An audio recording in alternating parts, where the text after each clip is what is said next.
This group was formed towards the end of my first year at UNC as a doctoral student, and basically the idea was to have an outlet to write for an ensemble that's not a traditional ensemble like a big band. I was looking for something to sort of push my writing in a different direction and also incorporate some instruments that don't typically get involved in a jazz ensemble. There's no rule book really for this, right? There are a lot of arranging books out there for big band and jazz combos and things like this, but when you've got a string quartet and 3 woodwinds and 3 brass and a rhythm section, there are all these different considerations. You know, it's like I can't go into these charts with the same level of confidence that I do with a big band chart where I know, oh, that's gonna work. A lot of it is bringing something in and being like, okay, I hope this sounds all right, you know, and then modifying things as necessary. Writing for the group has been a really interesting experience.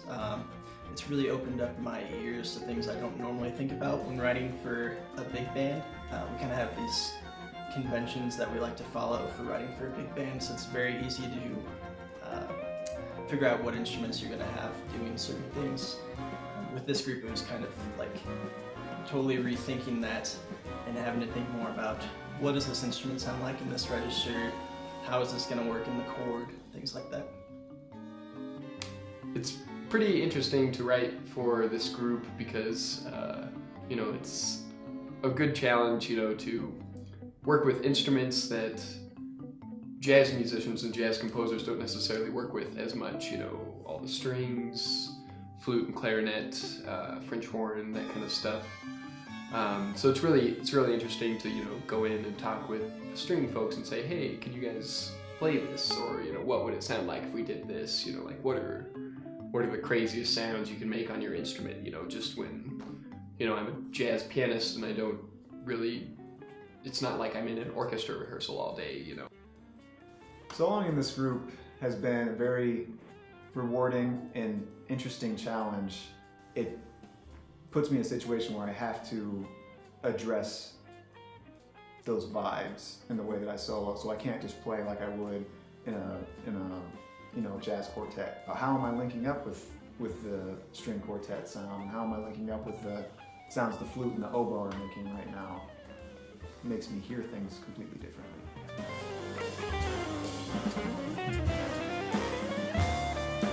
Playing in All Angles is unlike anything I've ever had the opportunity to do before, in that it is at once both a completely jazz group and a completely classical group, and then at the same time it's neither.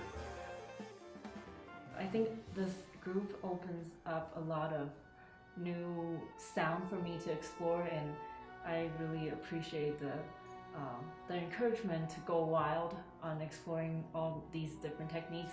It actually fits very well in the jazz context.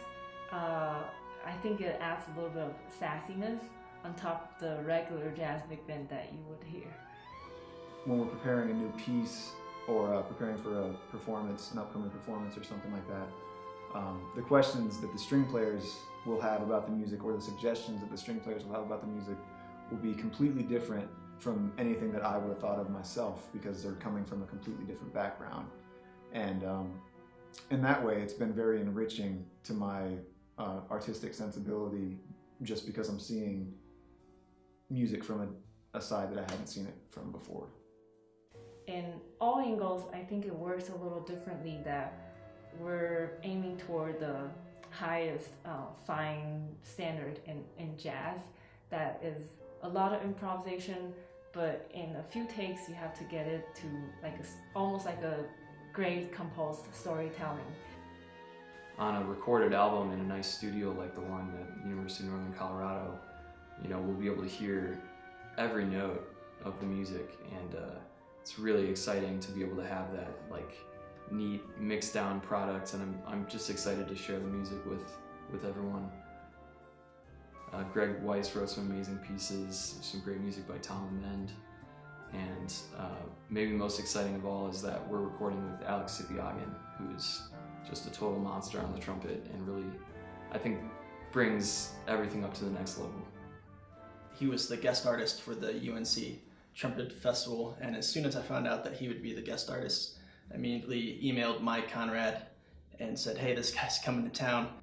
We got to play a concert with him in November at the University of Northern Colorado, and it was just so thrilling for the entire group to get to perform with a musician of that caliber. And he approached me after the concert about recording with the group. He was really interested in doing some more of this music, so we're just so thrilled to have him be a part of the project.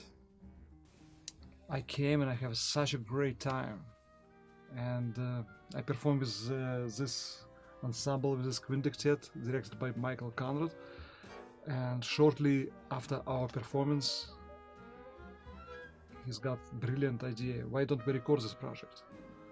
And here we come.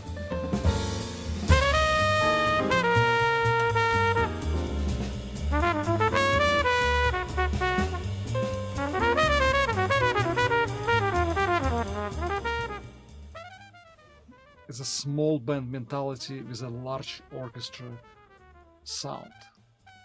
That's what I like about this instrumentation. And especially to be soloist as a special guest, it's like a special flavor for me.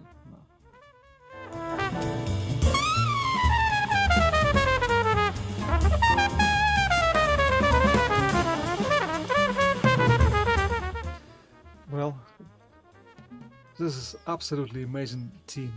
First of all, I understand this from very beginning when I back in November when I came here. Those guys totally respect each other. Everybody, absolutely great musicians. Level is really high. I'm a teacher myself. I teach in NYU, New York University, and I know those students is absolutely up to level of the professionals, you know. And you know, ways they listen each other, ways they communicate with each other, ways they sit in the control room and care about music. That's amazing. Yeah, everybody, like, not just musicians, they're friends, they respect each other, and I'm so happy to be part of it, really. And I do the best I can to promote and help to move this record out. Yeah. So the University of Northern Colorado started this new award through the College of Performing and Visual Arts called the Arts Innovation Award. And I thought this ensemble being unique and innovative the way it is would be the perfect choice for a group to apply for something like that. And fortunate enough to receive it and use that money for both the album project and the tour that we're planning. The Community Foundation through the City of Greeley has a grant called Arts Alive, and I applied for money to use for this recording session, and the grant came through for us, and we're really grateful to have that money to make this happen. I'm really excited to be taking this music on the road to the Midwest. I'm from Iowa originally, so I sort of planned the tour around going through my hometown and some of the cities along the way, from Greeley all the way to Chicago. We got 6 concerts booked, and we're gonna make our way back through St. Louis and Kansas City. Got a couple of big vans rented, and it should be really fun. Mainly I'm just excited about getting this music out to people who haven't heard it before. And I think we have something really special going on, and it would be really nice to have that potentially validated on tour. For the tour, we made it to a sound that's so unique, that's just belonging to All Angles ourselves, that we can't wait to share for the audience.